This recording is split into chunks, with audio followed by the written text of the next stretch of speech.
Hello, good evening and welcome. Welcome to Rangers Radio. Join myself on the show tonight is the bridge man, Andy Albert. How are we doing, youngsters?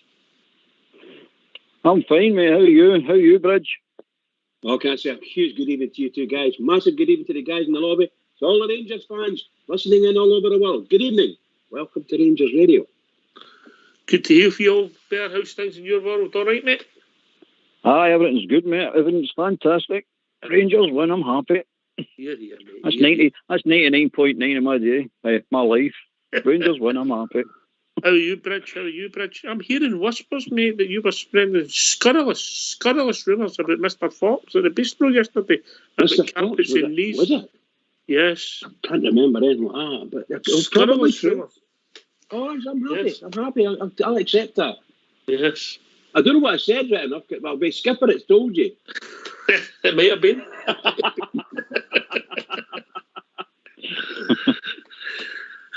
All right, we've got a wee plan for the night. We're going to have the view for the bridge, one of the top items on Rangers, and top items on radio. Never mind Rangers Radio, on radio.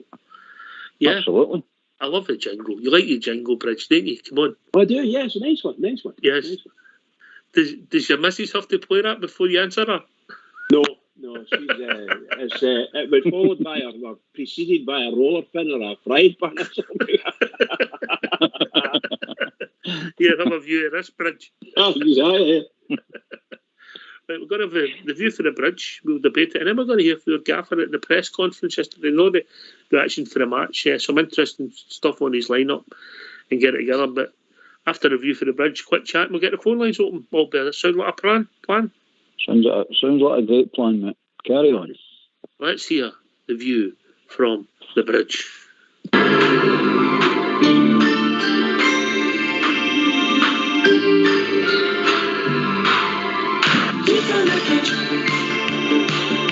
Can't take anymore. You found the bridge. Can't take anymore. Well, good evening, everyone, and welcome to a view from the bridge. From the Rangers game yesterday, Rangers versus Ross County, Sunday the 7th of November 2021, an SPFL League game. Rangers warmly welcomed Ross County to Ibrox Stadium for this Remembrance Sunday. Ross County chairman laid a wreath at the stadium alongside the Rangers officials. The team all wore a poppy on their shirts. Hats off to Ross County club and players. Both teams observed a minute's silence in commemoration of the war dead. This is just excellent, immaculate observed by everyone at Ibrox. The game. We started the game very well with a good tempo and with good possession early on. Ross County looked quite tidy on the ball, but it was Rangers who were showing the quality play. However, in 5 minutes, Rangers get themselves a bit lost, and a poorly weighted pass from Hadji to Lundstrom allows County to get possession with Charles Cook, who plays a fine through ball to Hungbo. I can't pronounce this guy name. Hungbo, who was coasting in behind Balogun into the box and cheekily passed the ball into the net through the legs of our advancing keeper McGregor. That was a shock for us again, and for probably the nth time, I think it's the 10th time, we'll lose the first goal in a game. Unbelievable. 0-1 for the famous. Rangers continued playing, started to pick themselves up and press Ross County, and their football and firepower up front were getting closer to an equalising goal. On 19 minutes, a corner to Rangers on the right, taken by Tav, and he hits a tremendous cross, which was flicked on by Aribo and into the net at the far post. Brilliant goal by Aribo. Good assist by Tav. 1-1. On 30 minutes, Kent picks up a pass from Bakuna out, about 25 yards out, and bamboozles a County defender and slides past him inside, leaving him lost. Kent takes aim, fires an unstoppable shot, which left the keeper flailing. What a goal. Well done, Kent. 2-1 to the famous. Half-time 2-1. And for the 9 minutes, Bakuna picks up the ball in the old inside left position. He plays a wall pass with Aribo, gets into the box and unleashes a fantastic rocket shot into the net. What a goal that was. His first goal for the club. Well done, Bakuna. 3-1 for the famous. On 60 minutes, Lundstrom plays a fine pass to Aribo and finds Tav on the right, who takes 2 steps into the box and crosses a low, real devilish, one of Tav's special shots into the centre of the box, where unfortunately Jakabiti, but fortunately for us, tries to clear, but puts the ball into his own net. 4-1 for the Famous. Rangers should have stepped on and scored more goals, many more goals, but looks like they wanted to see the game out. Baffling. On 87 minutes, a free kick for County is crossed to the far post, where it's headed back into the middle, but cleared by Rangers, who started to fall asleep.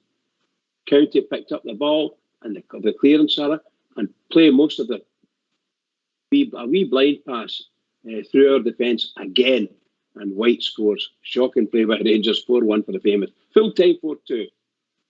So that was 4-2 for the Famous. Player by player, McGregor 6, Tavernier 7, Golson 7, Balogun 7, Bassey 7, Hadji 8, Lindstrom 8, Bakuna 8, Rebo 8, Sakala 8, and Kent 9. All the attackers I thought gave full marks to. Possession, man of the match was Ryan Kent, followed by Rebo and Bakuna. It was very close, but I thought Kent deserved it for some of his play was excellent and his goal was brilliant. Possession, 67% Rangers, 33% County. Total shots, 20 for Rangers, 5 for County. Shots on target, 8 for Rangers, 2 for County. Corners, 10 for Rangers, 0 for County. And fouls, 12 for Rangers and 11 for County. And this is the end of A View from the Bridge.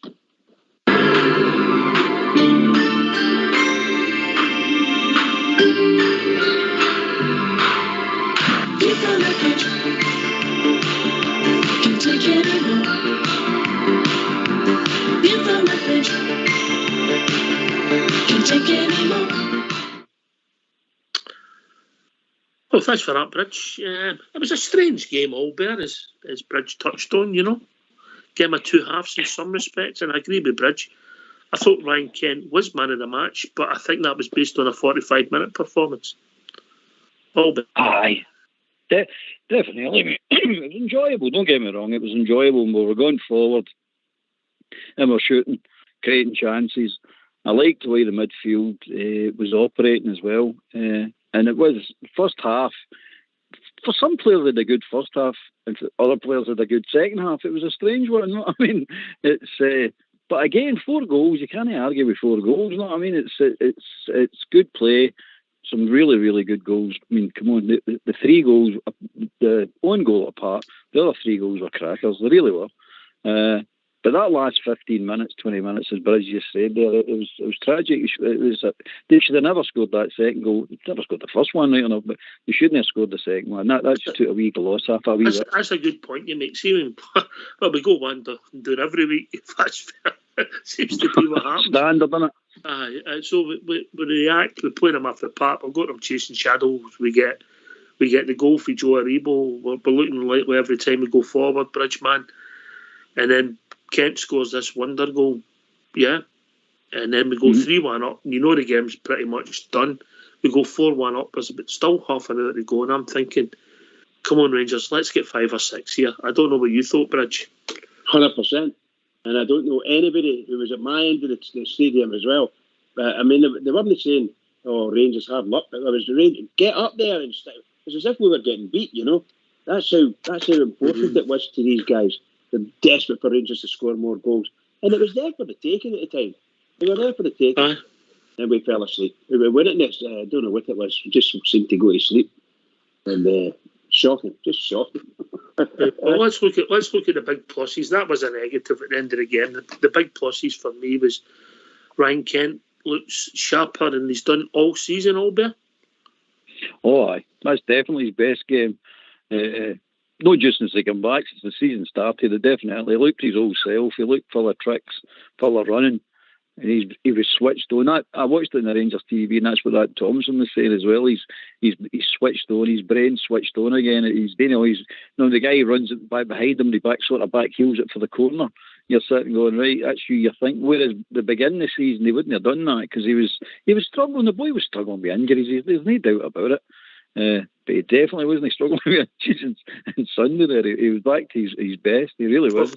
For 45 minutes, mate. The second half, I think he died out. I think it caught up with him because he put that much into the first half, building up his fitness, Yeah, definitely. I mean, that's understandable, isn't it? You're not expecting the boy to be 90 minutes of brilliance, been out for what? Many games was he out? 7 or 8 weeks, something like that. And plus if it's been the hamstring, it's been bad, and you've got to get confidence. Aye, definitely for that sprint, you've got to say, is this going to go or is it not going to go? But he came in. He definitely had a good. I'll say a good game, but you know what I mean. A good 45 minutes. He definitely did. Aye, man of match for me. But I agree. 100%. Aye, based on 45 minutes. The boy Pacuna, he likes a nutmeg, Bridge man, Oh, he's got nice feet and he moves really well. That guy's got something. I've been saying this for a wee while now. He's got something, although a few weeks ago he didn't show it too well. But yesterday, my goodness gracious, he was pulling tricks all over the park. And I had them on toast at times and scored a wonderful goal to I think it's his first goal for the club. So yep. just fabulous. And the crowd loved him and they loved what he was doing. He's not scared to go in if he needs to, tackle-wise. Look, there's no way he's 100% fit. But it won't be long when he gets his 100% fitness plus his match fitness in. He'll be a good player. I believe his brother plays in the Premier League. Is that right? I don't know, mate. I found out. I believe his brother was at the game yesterday. I know that. Because he looks a tidy player. There's no doubt about that. And that goal was just fabulous. Just utterly fabulous. Two short touches. Stuff that you used to see the good midfielders doing in your day. Don't me, mate. You were a good midfielder.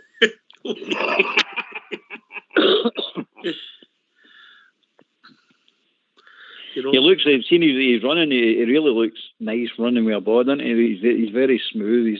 He's good to watch running with a ball, and that's why he'll be. I mean, it's head and shoulders above Kamara for that alone. Just running with the ball, and you're like that. Kamara he's no got that vision, and he's no got that willingness to go forward like that with a ball. And I'm not getting it, Kamara. I'm just saying the types players. If you could take half of the confidence that Macuna's got on the park.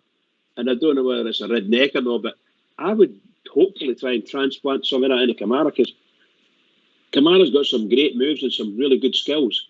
He just doesn't take the chances. There's a goal in front of me. I could have a shot here, Very few times you see him doing it. But, oh my goodness, we've got a wealth of talent.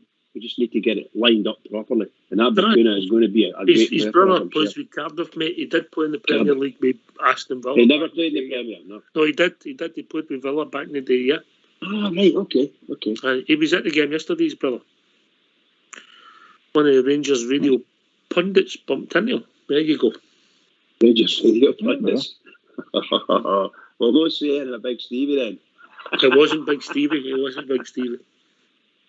It was the Big Stevie. In fact, being an ex-professional football player, he didn't have enough money to go to the game if you bump into Big Stevie, mate. You bump into him, you might as well just give him your card and the 3 numbers on the back. What a man. Right, okay, so we've got to talk about it. We lost a goal. Lost the first goal. A familiar story, a story of woe. People get one shot, one goal. No shots, score a goal.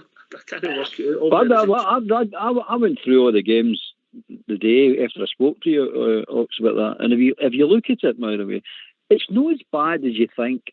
It really isn't, by the way, because last season, and I'm going to finish last season this time. I'll not talk about it again because I want to put it to bed. But last season, the reason we had a lot of clean sheets is because partly good defending, brilliant goalkeeping, and teams missing chances. This season, Dundee United, 1 chance, goal. St Johnstone, 1 chance, goal. Motherwell, 1 chance, goal. Dundee, 1 chance, penalty, missed it. Sparta, 1 shot in target, goal in the away leg. Hibs, I might be wrong with that one. Hibs, 1 header, goal. Hearts, 1 chance, goal. St Mirren, 1 chance, goal. Aberdeen, 3 chances, 2 goals. All right, 2 defensive errors. Motherwell, 1 chance, goal. Brøndby, no chances, goal. Ross County, 2 chances, 2 goals. So you're looking at that and going, wait a minute, what other team gets people that have 1 shot in the whole game and just score all the time? It's you think about it, it's impossible. I mean, but that's what's happening in the Rangers at the moment. So what you're saying is we used some of our rub up last year and it's going to be a bit against us this year. Is that what you're saying? Aye, partly, aye. And it's not as bad, by the way, as we all try to make it. I mean, it's unbelievable. Some of the goals that they're scoring are good goals as well, you know what I mean? So you've got to give a bit of credit to other teams.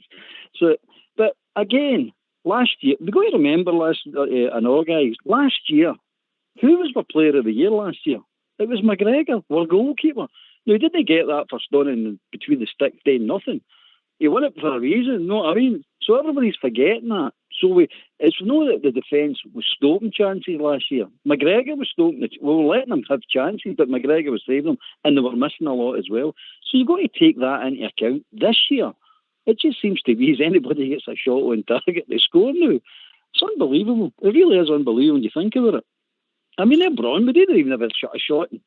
They didn't have a shot or a head on target and score. Aye, I remember a game like that earlier in the year. We were celebrating. Exactly. Aye, good point you make there. Good point. Right, we'll talk about their goal bridge. Hadji getting the ball away cheaply in midfield. That was a thing. When you see as if it was on his heels a wee bit as well. I've watched them maybe 10 to 15 times. And I can't believe Hadji. Look, by the way, it's probably a good pass to any other player in the park. But seriously, Lundstrom looked as if he was moving one way, and had just hit the ball, and there's a microsecond, the difference in the thought process.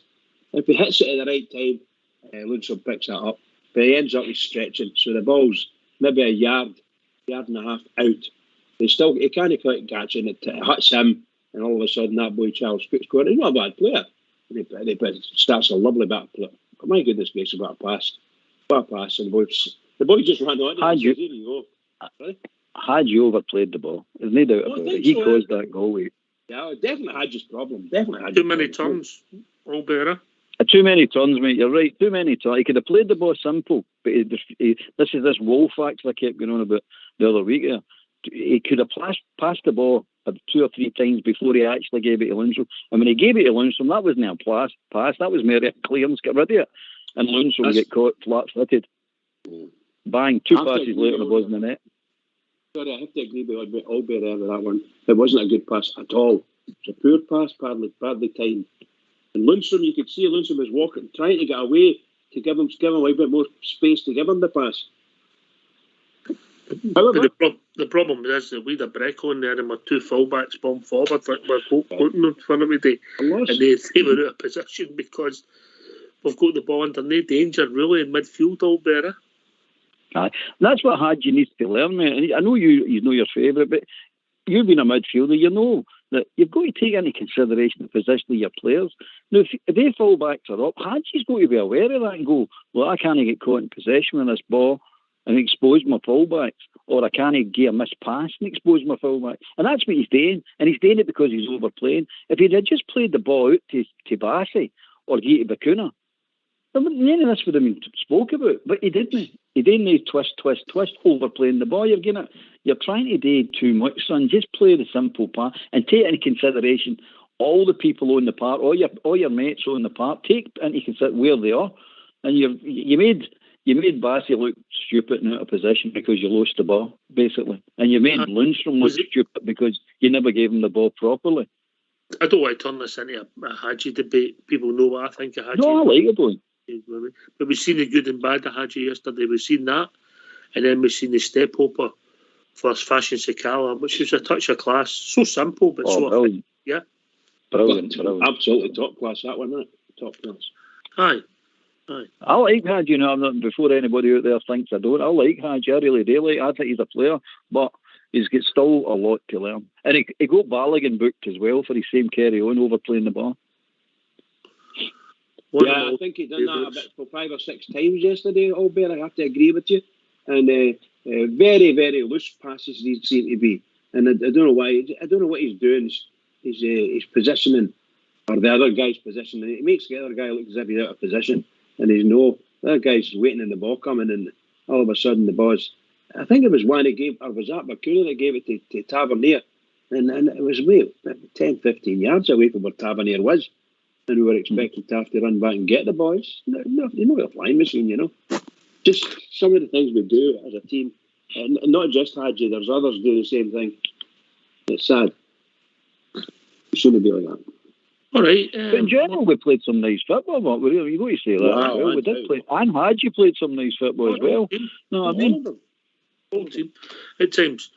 We'll come on to that in a minute. But listen, we're going to get the phone lines opened. Let's hear from you. Why don't you give us a call on 0141 356 1972? It's your show. It's your platform. Let's hear from you.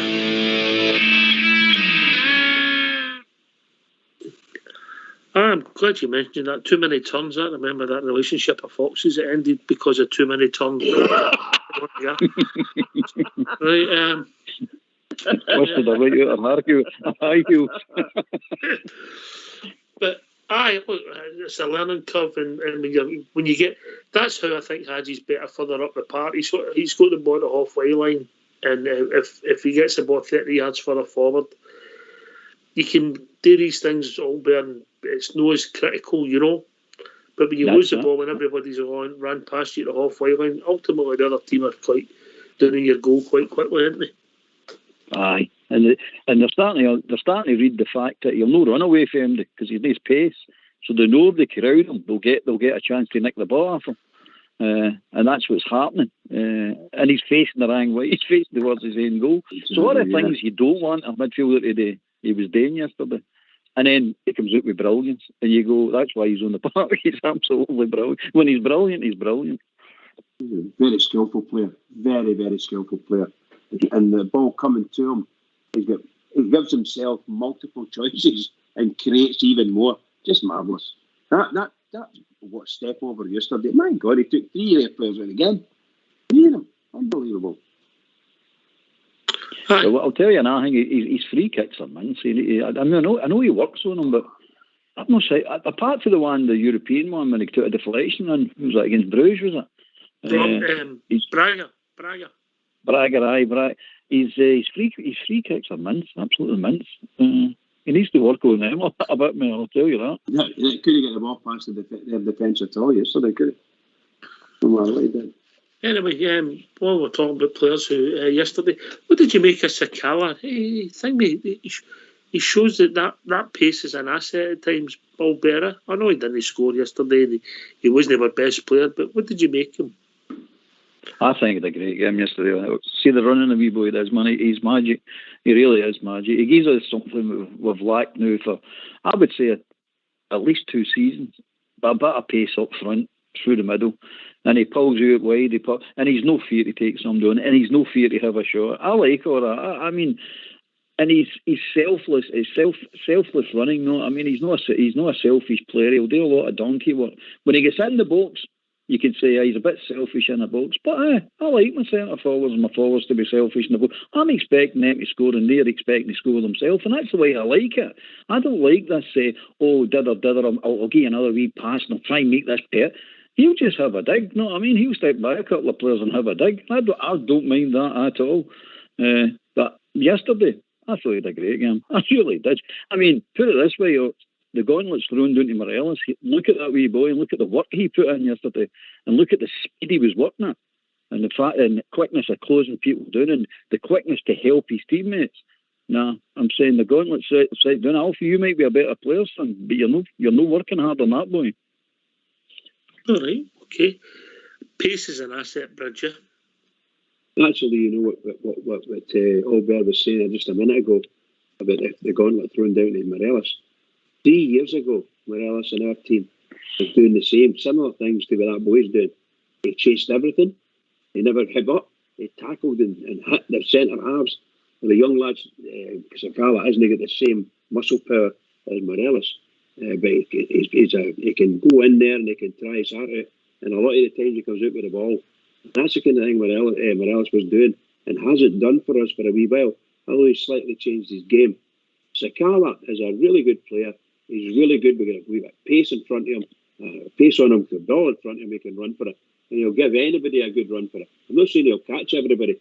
But my goodness gracious, the teams better watch out when that boy's playing because he's no fool.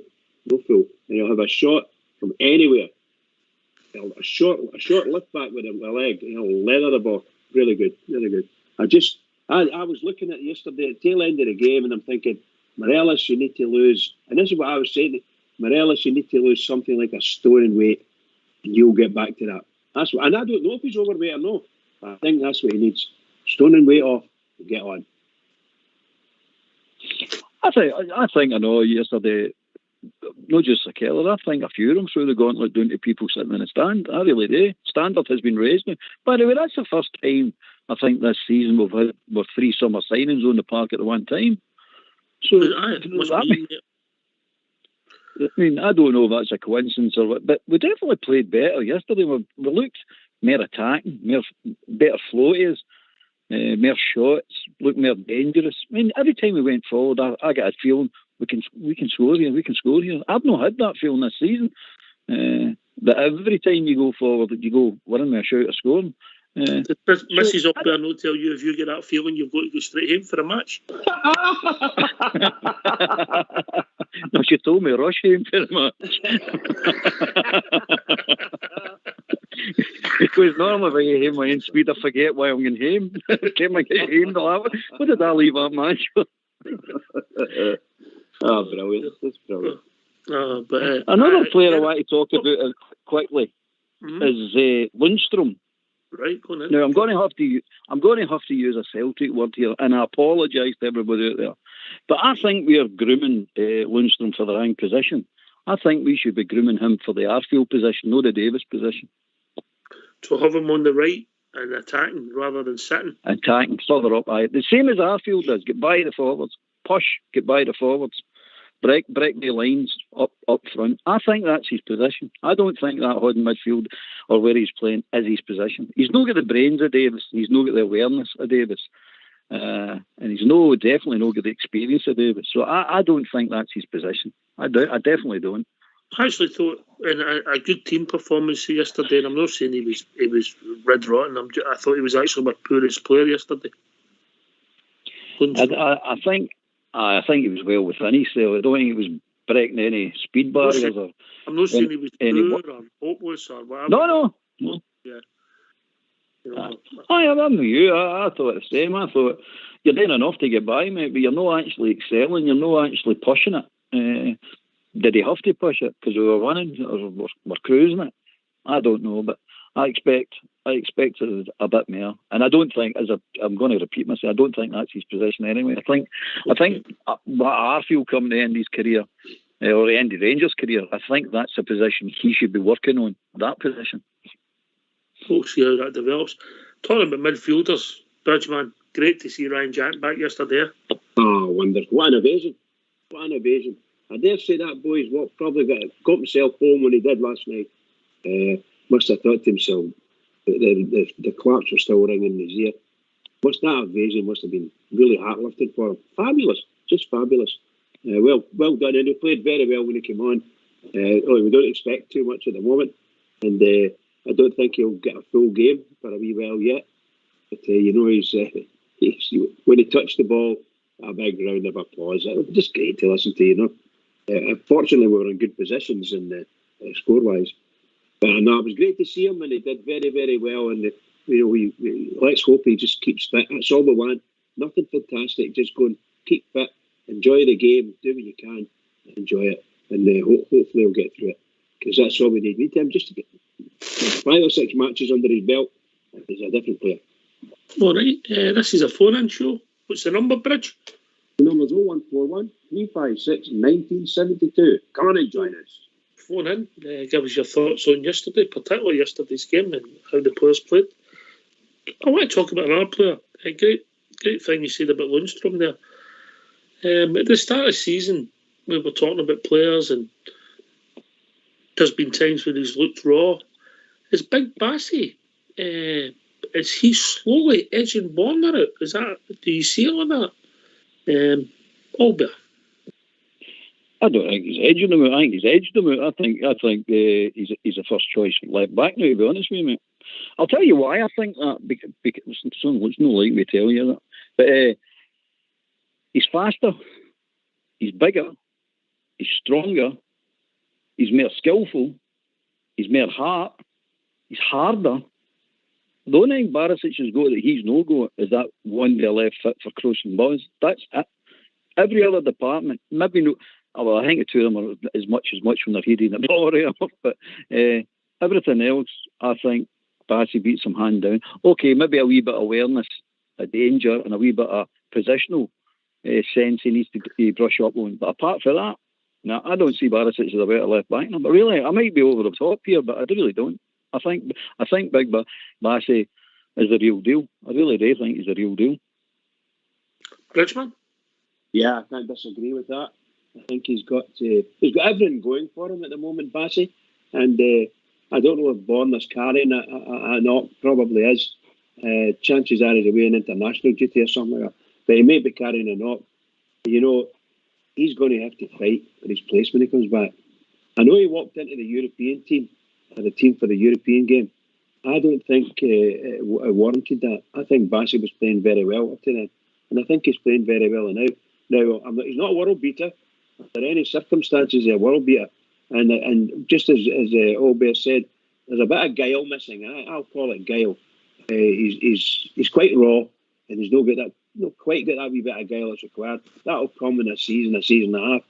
Barisic just needs to watch his place. I'm not being funny, because I think Big Bassey is very popular with the fans. Very popular with the fans.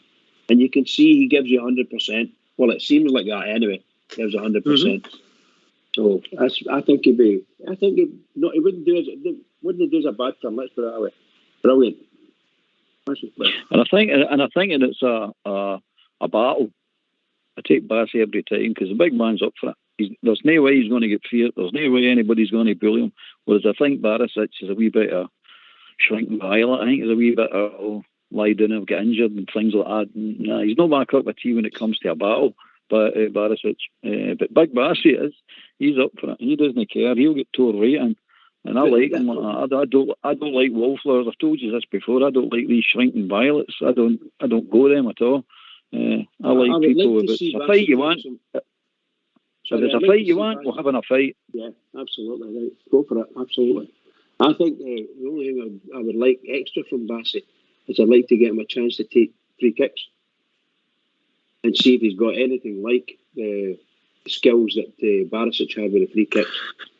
I would reckon the fact he's not getting anywhere near him, Bridge, tells you all you want to know about that. Exactly. But we don't know. We just don't know. I'm sure the manager... We're not seeing it. We're not seeing anything like it. Yeah. Whether he'd ever be able to do that, I don't know. Have you seen Golson take any? Golson? Aye. Well, what does that tell you? Because if he was the best at taking them in training, you'd have him having a go at the games. Yeah, I'm just meaning from the position we're comparing Bassey versus Barisic. I don't think that there's one thing I haven't seen him doing, so I can't comment. Well, you're talking about swinging him in for the left rather than shooting. Yeah, that and free kicks. And he doesn't. I haven't seen a boy taking it, so I can't criticise him too much, other than just what you said there. If he hasn't taken them, then the chances are he's not very good at taking them, no matter what happens. So we might have to live with that. No, but what he's doing is he's in the box helping out the centre halves because he's got that physical presence out there. There's more, yes, of course, and which Barisic can't do. It doesn't seem to do anyway. Aye, definitely. I mean, as I say, he's bigger. He's stronger. You get more heart. I mean, he's everything that you want in a football player. What he's lacking is his timing of heading a ball. I think if he worked with Goff could bring that boy on a treat.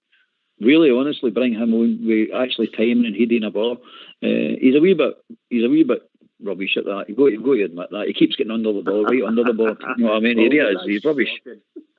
He is rubbish at it. Come on, you got to admit that. We trailed him at centre half that game, and I've never seen a professional centre half miss time headies as much as Big Bassey did. But hey ho. But that can be worked. I mean, don't get me wrong. That's something you actually can get. It's part of the game that can be improved a lot. But the rest of these games, I mean, yesterday I liked the wee chip crosses he was doing. I know he was hitting the byline and then just chipping it, dinking it, trying to find that was nice, just get out of the centre halves and land it on the. Barisic's doing Disney Dairy crosses. Barisic just whips him right into the left. No, I mean, don't get me wrong, he's brilliant at it. He's absolutely brilliant at it. I mean, he gets it right. They're right on the money. But to me now, you're looking at the plus and minuses, Colin, and I think Big Bassey's got more pluses than minuses. Well, right, okay. Open for debate, but I I'm slowly getting pulled to your camp there, Albert.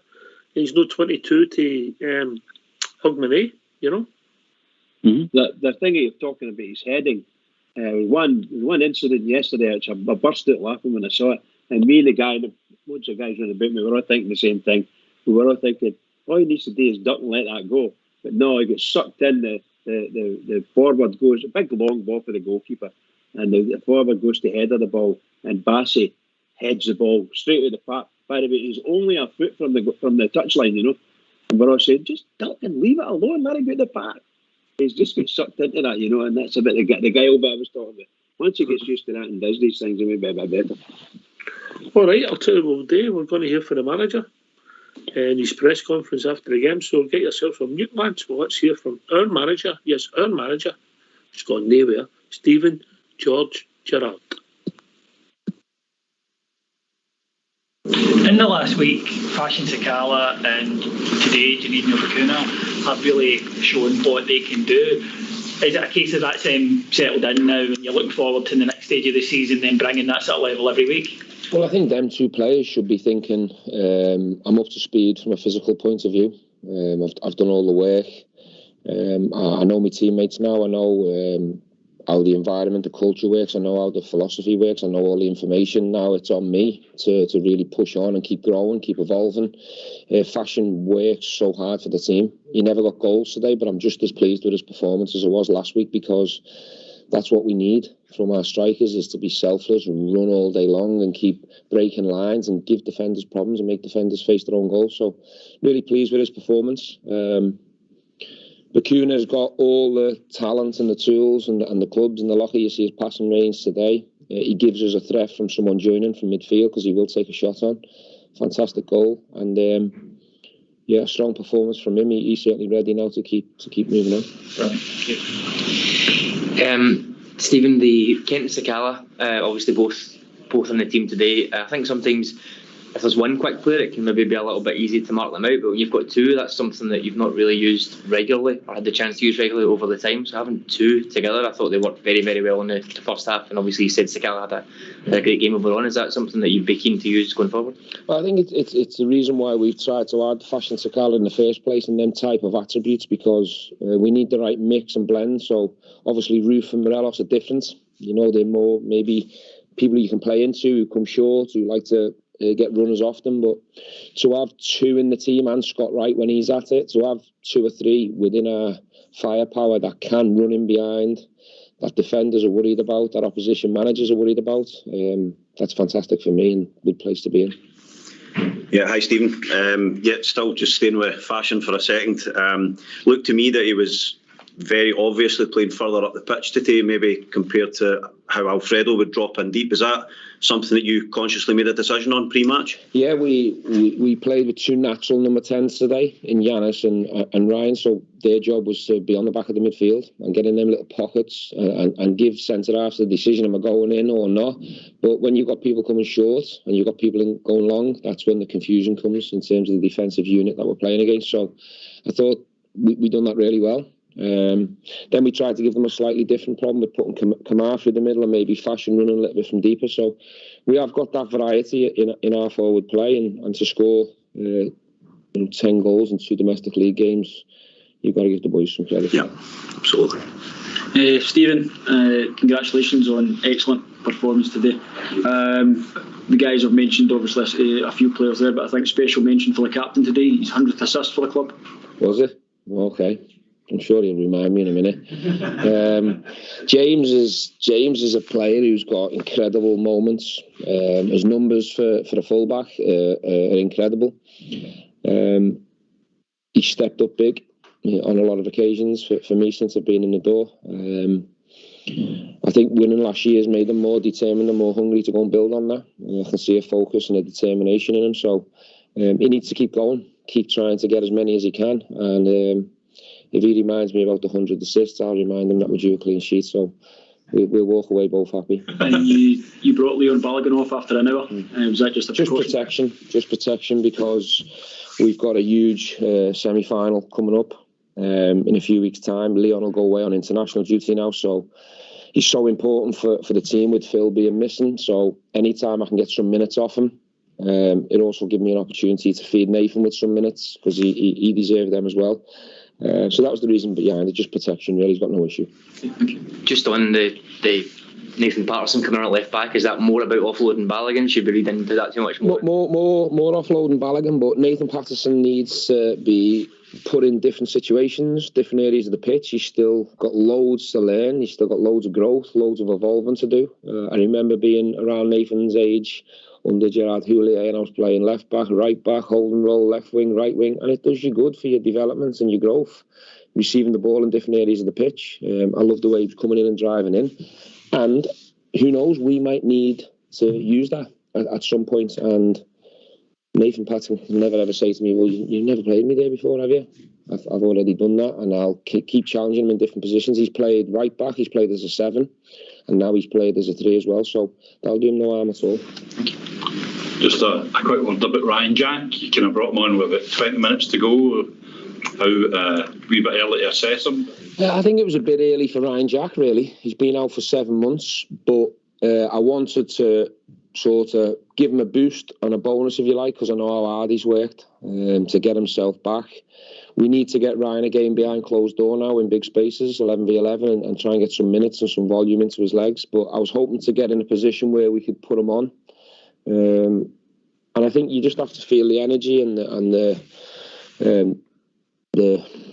applause in the stadium when he come on, and that says everything about Ryan Jack, because he plays for the supporters. He leaves everything out there on the pitch, and the quicker we can get him up to speed and in a good place, this team will become stronger again, because he's a standard setter. He pushes people around him, and when he's at it, we know he's up there with the best midfielders in this country for sure. Stephen, you mentioned there 10 goals in 2 domestic games. Do you feel that this is a sign that the side is getting back to the level that you know it's capable of? I think so, yeah, because there's been games where we haven't been creative enough and our variety hasn't been there. That could have been down to us, individuals, units. It could have been down to me in terms of personnel. It could have been down to people missing, being suspended, not having the top players at the top end of the pitch available in a good place. It could be a combination of things, but we've been building towards looking like this, and I think we're really close to being at our best in terms of creation, variety, throwing the goals around the team. I think we're in a real good place.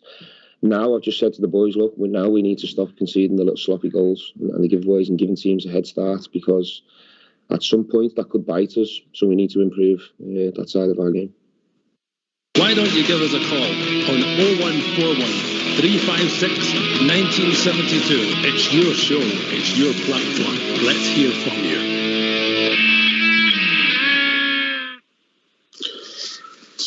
Thanks for that, Fox Old School Boy. He's a class act, Mr. G. Yeah? He's always thinking up there. He's ticking there, he's talking about Sakala, but he's also thinking about Morelos at the same time. You can see him. Praise G. Yeah.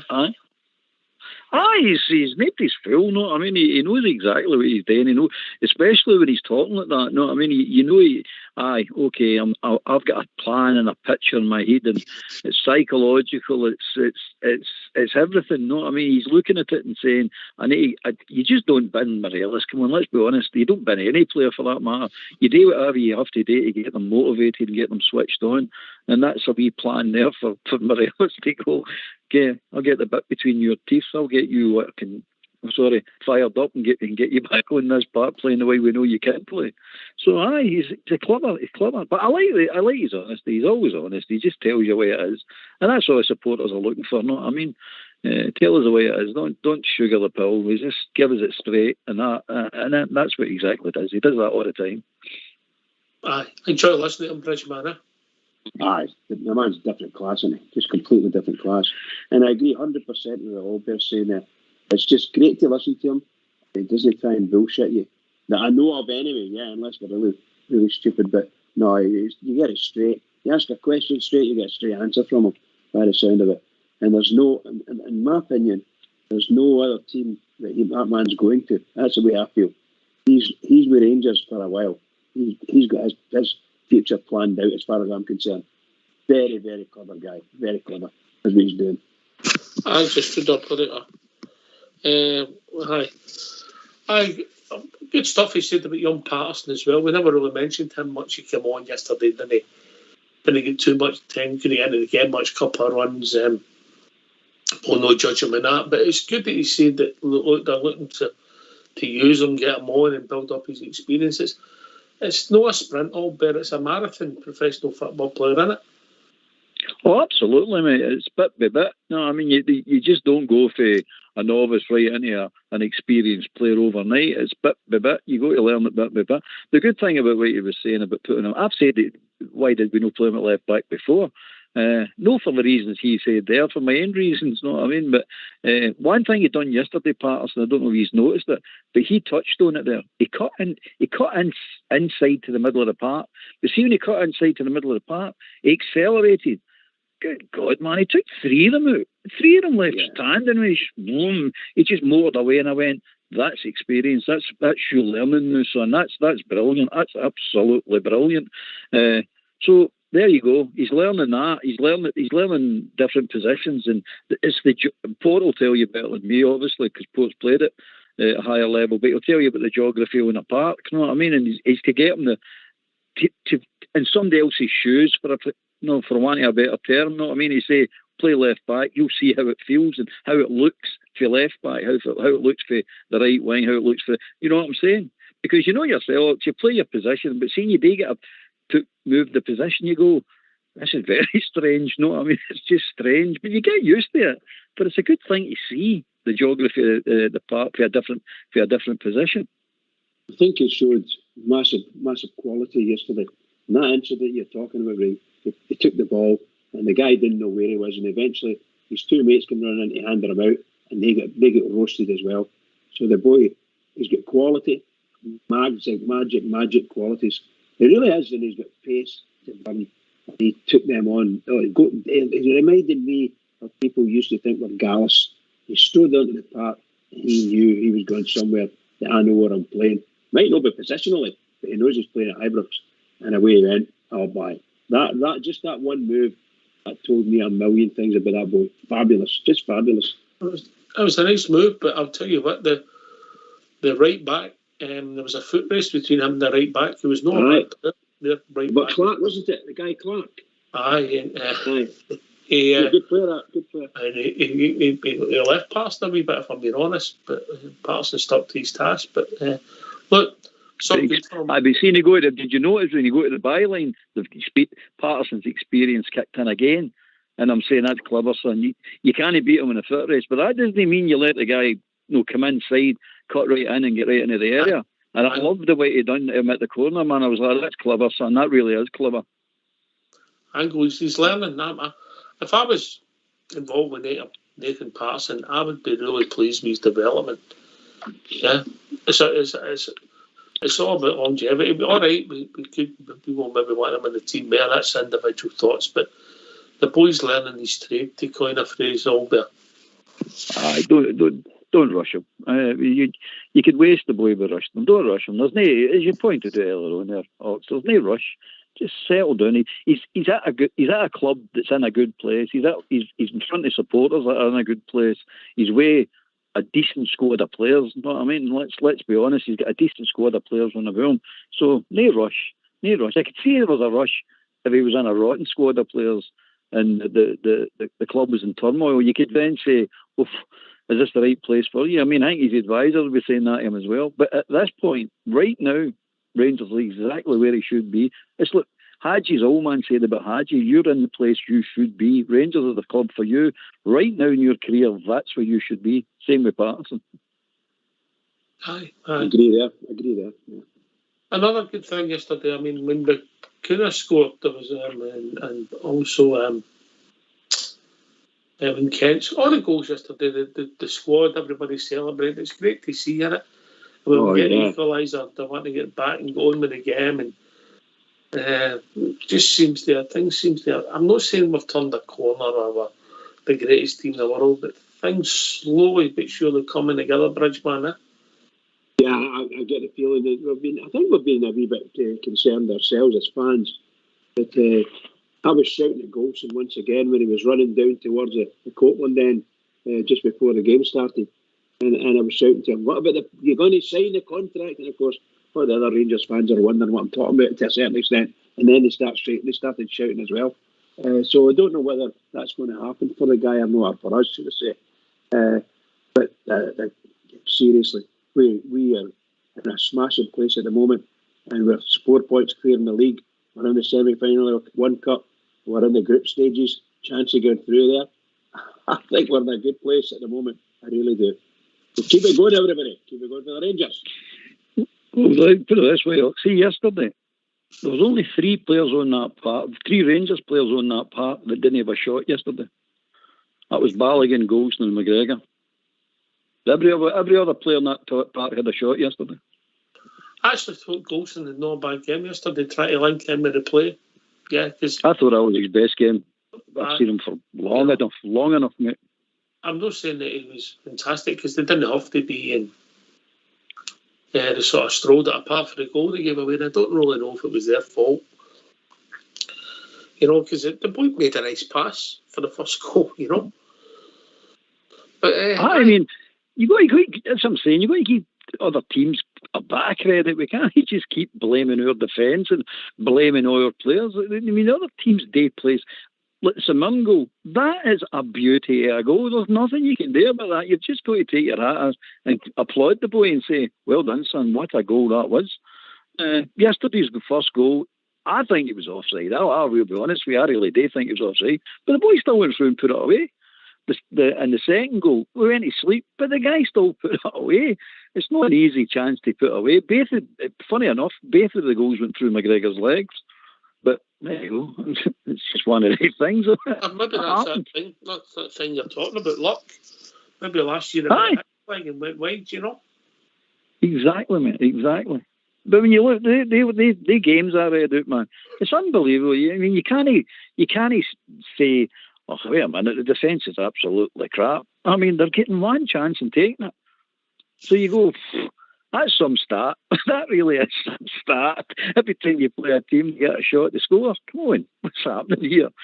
I mean, look at the Hearts game, for example. I mean, how that mob actually scored against us is amazing. It's totally amazing to me how they scored. Hibs as well. Is the problem not being the defence? Is the problem then being that we're not putting the ball in the net earlier at the other end? Of course it is. That's always the problem. Put it this way: see if you had 38-0-0 or nothing each draws, you're not winning the league. You've got to put the ball in the net. That's the most important thing about football. You've got to put the ball in the net. And I'm still in the Brazilian mindset. You score one more goal in the opposition, you'll win everything. Well, I mean, it's as simple as that. Which is a 1-0, man. 38 goals a season. That'd be a real thrill, wouldn't it? Oh, that'd be something to write home about, wouldn't it? Well, Bridge, I'll tell you, I wouldn't want to get into your world. You can stay in my world anytime you like, not a problem. It's very cautious, very cautious. I don't want to lose a goal. And here we are. How many goals have we lost this season? 12 goals or something?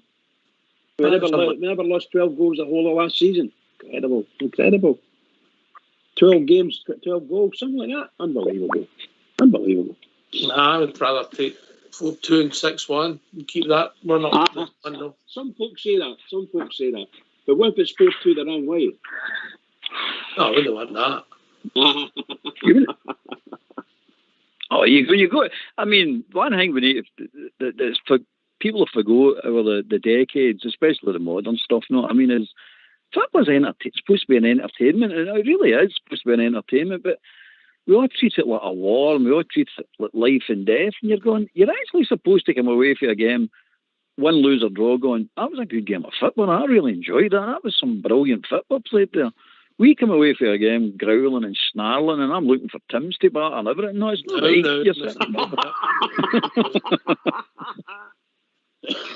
I'm talking about guys called Tim. I don't mean at any other time to time, no.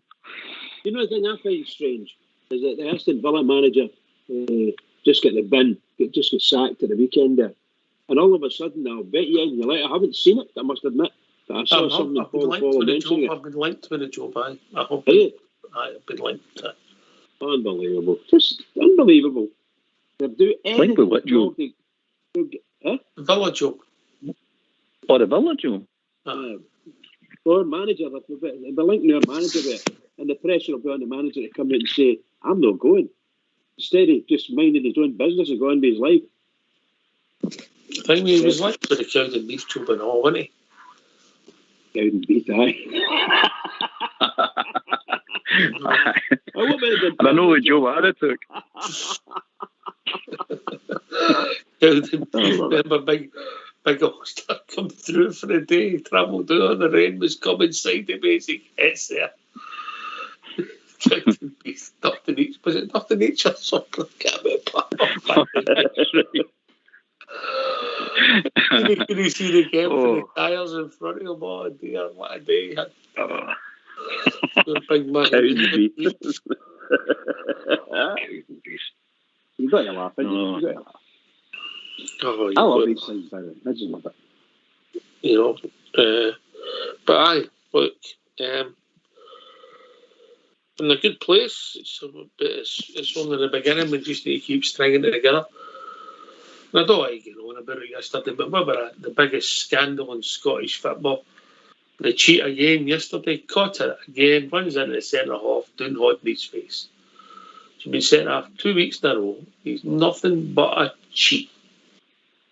Of course. I don't understand what's going on with the fella. I haven't seen the one from yesterday, so forgive me. Look, I posted it for you. Anyway, what's it we dictated for us to play before we have a tune?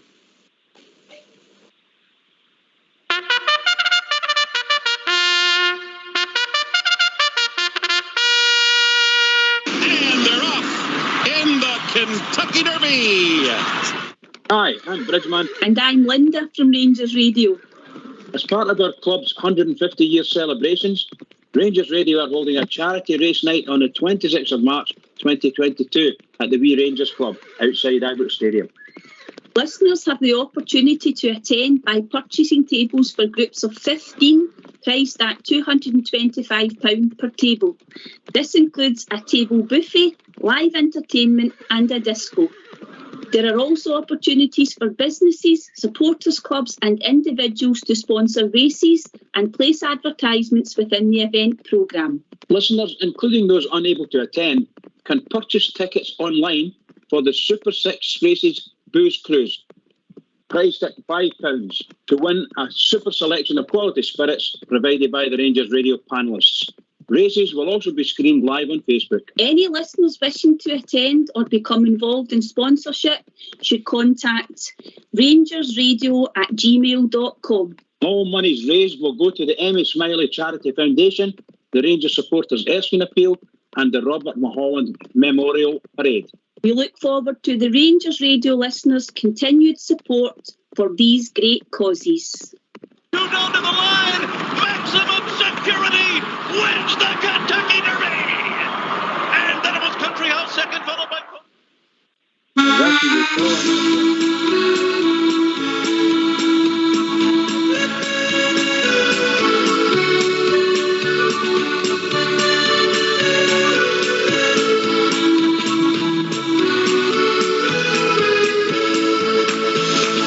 Took a trip to Ibrox, my favorite team for to cheer, where they were playing the Glasgow Celtic on the first day of the year. Now the ground was filled to capacity as the teams come out to play. The animals sang the soldiers' song, and the people sang Darling Grace. Now half-time it came and went on. The Glasgow Celtic were in the lead. Finian Tully was drowning everywhere, shaking his rosary beads, while the green flags, they were flying high. Celtic hearts were full of pride.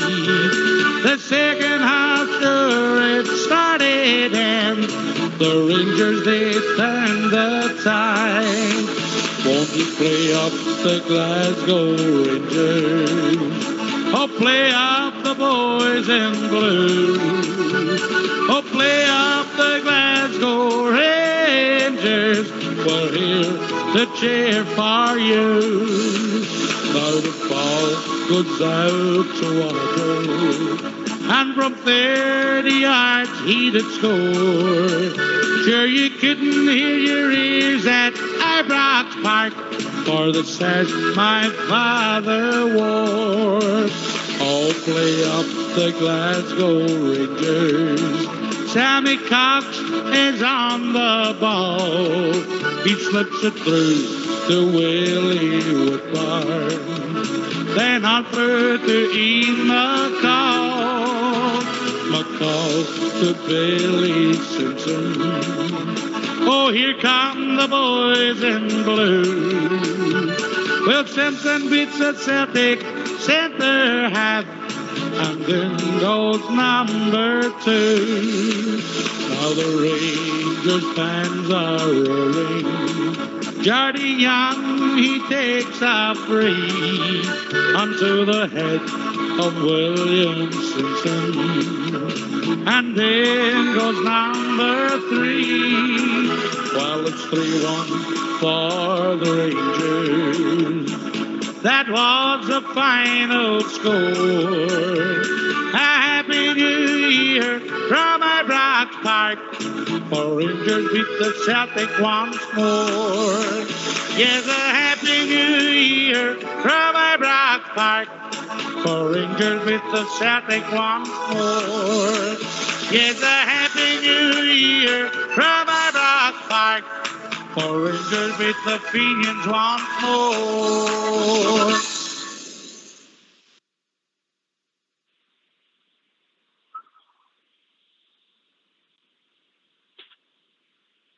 Wonderful song. Well done, Foxy. Wonderful song. We're back, Albert. Yeah, I'm back, mate.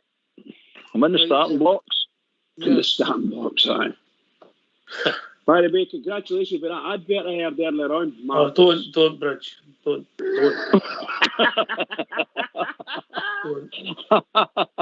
Is it sore listening to that? Don't.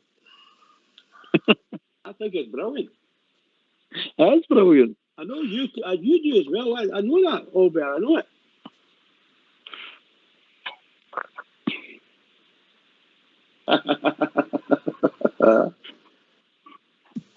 Right, okay, it's a phone-in show. So what's the number, Bridge? The number's 0141 356 1972. Phone in, join us. Come on. These are thoughts. So, Albert, did you agree with Ken man of the match then? Let me see now. Probably, aye, mate. Probably just shaded it, aye.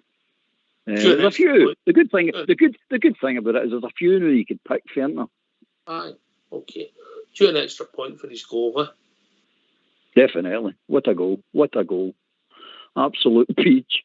But aye, I'm looking forward. I mean, he's gave me renewed interest now. He really has, because he's just some player. He really is some player on his game. He's got, my opinion, and it's only my opinion, but I would reckon he's the best player in Scotland on his game. Aye, okay. I would disagree with that, mate. Right, here's a question for you two gentlemen, just to change it slightly.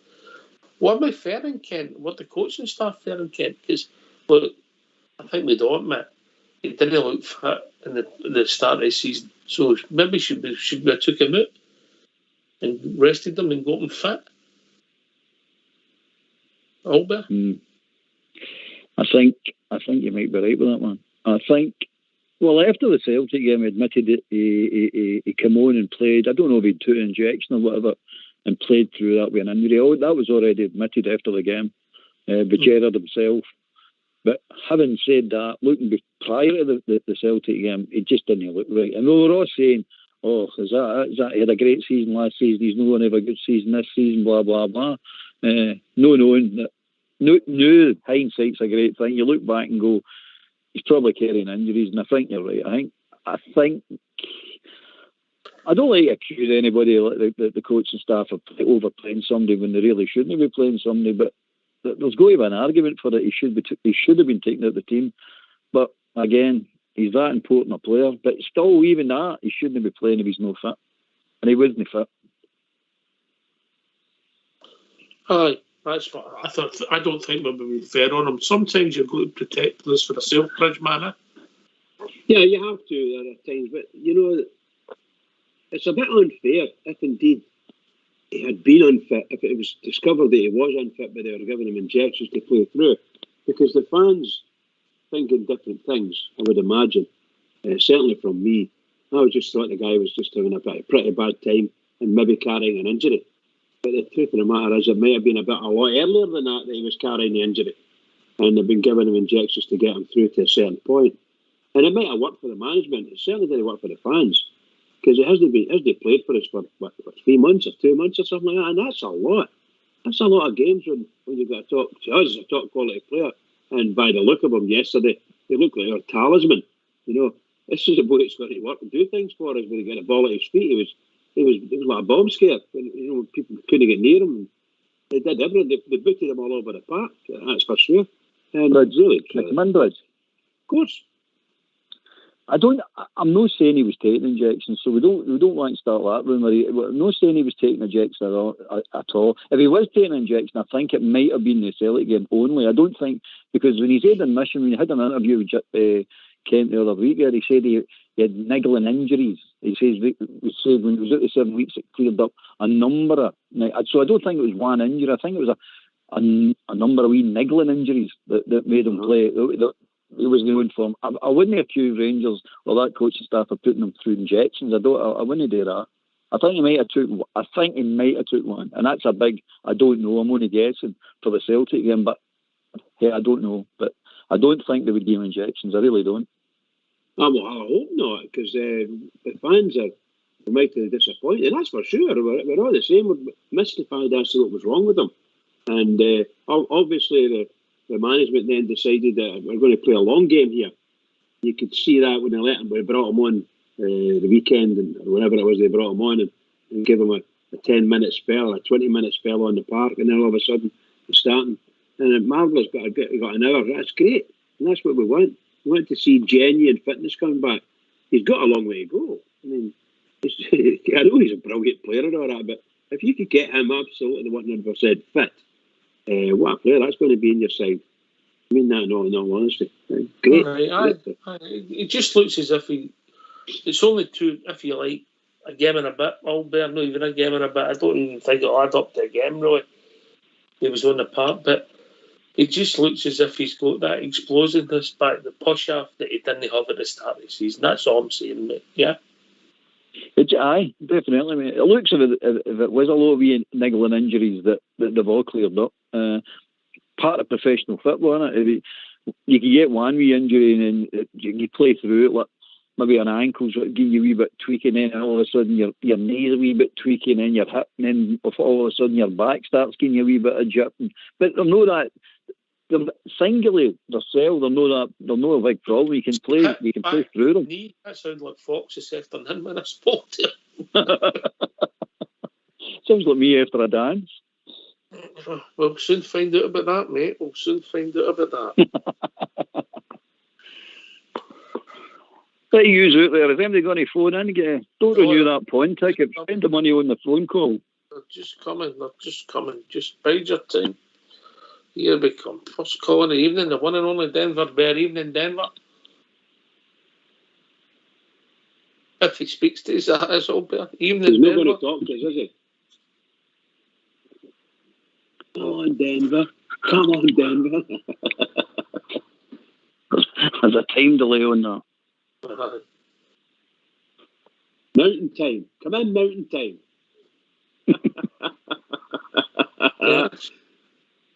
He's not there. He's on mute now. He'll be with us, Denver, once he works out how he works. Afternoon, guys. How are we doing, Denver? How are we doing? We're driving and all that stuff, you know. Right, how are we doing? You is all right? I doing all right, aye. Aye, good man. Everything's good. Aye, good, mate. Good, mate. What's on your mind, brother? I want to agree with Albert about how it's kind of hard to pick a man of the match yesterday. You know, good stuff. I tell you, a couple of weeks ago we were going to come good, didn't I? You did, Denver. You did say it, Bridgeman. Us of little faith. Oh, he's a wise man, Denver, wise man. Particularly when he's in his truck and he's driving. I'm driving right now. I'm just driving right by the Broncos Stadium as we speak. Denver Broncos Stadium. Anyway, Denver Broncos Stadium, aye. Broncos Stadium at Mile High. Anyway, so good stuff yesterday. Really good stuff. You know, I hate us 2 games in a couple of weeks. We've had the self-same losing a goal for that centre spot where the ball gets played to Lundstrom and he loses his feet and then they break away, you know. But overall, the performance yesterday was fantastic. I loved it. I just loved it.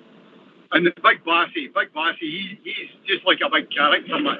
He's getting it proven every game. Cult hero. Big Bassy, a cult hero, Denver. Aye. Oh, aye. I need doubt about it. You know, he brings something different. He's got that big cheesy on his face as well, you know, when he does something, you know. He's like a bigger version of Sakala, you know. Good stuff. Like the grown-up version of Sakala.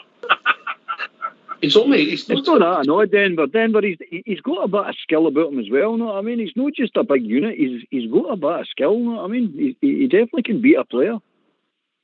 Aye, you can see that. He's got big, good feet as well, you know, big Albert, you know, you can see when he takes on players and he never gives up and he just keeps flattering away and he can do that shimmy as well, you know, for a big lumpy laddie, you know. I just love the big guy, you know. Just, as you said earlier on, you know, is Barisic, is he maybe number 2 now? I don't know.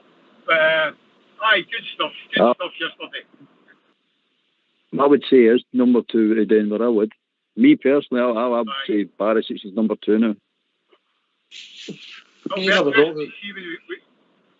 When we come back, you know, for the Europa League game, whether he sticks with the big fella or no. You know, I've got a feeling that he'll bring Barisic back for the Europa game. But I'd stick with the big guy. I'd give him the big guy a chance. We've got a semi-final before that. Aye. What time is that kick-off, Fox? 4 o'clock, mate. 4 o'clock, 9 o'clock in the morning, my time. Excellent, good. Excellent. For me, good stuff. What about that referee yesterday? Was he no a joke? Times 10. I mean, I think he was at his depth. I think he was at his depth. There was some weird decisions yesterday. Oh, see when he booked Balogun there, and then that Callahan, he did nothing but run about kicking players, man. Unbelievable. Yeah, he must have had about 4 fouls, that boy, at least. Aye. The one he done in Big Bassy. I mean, that was shocking, the one he done in Big Bassy. Aye, exactly. I say double standards, Albert. You know, the double standards, you know, they can't wait to get the yellow card against us, but, you know, they let other players just kick everybody up and down the park, you know. Definitely, mate. It's not right. It's just not right. But that referee yesterday, Monroe, I think his name was at Ox. Definitely at his depth. Definitely at his depth. You can see that. I think it was Declan Monroe. His name's Declan Monroe. I think the officials are just, I don't know, mate, sometimes overcomplicate the game, yeah. You know. But I mean, the linesman, especially the one on the dugout side, I mean, he'd lost the plot at one time. He just completely lost the plot. I thought he forgot how to put that flag up. And then the other one on our side, the Govan side, he started getting flag happy. Anybody that moved, he was just thinking. I mean, I think it was a pigeon landed and he put a flag up for it. No, I mean, it was unbelievable. I was saying, what's happening with these clowns? What are they doing? But weird game for the officials, definitely. Aye. But Denver, do you think we have turned the corner, or do you think it's just the shoots of spring coming? I think we've turned the corner, Ox. Honestly, I said a couple of weeks ago that it's coming, and now that weekend he's back, he's going to make all the difference. You talked about we shouldn't have played him earlier in the season, but there was a lot of big games at the start of the season. We had to play him, and we didn't have many options there. All right, I'll cut across here. I think we've been joined by Angus. Evening, Angus. Good evening, guys. How are we all tonight? Angus. Good.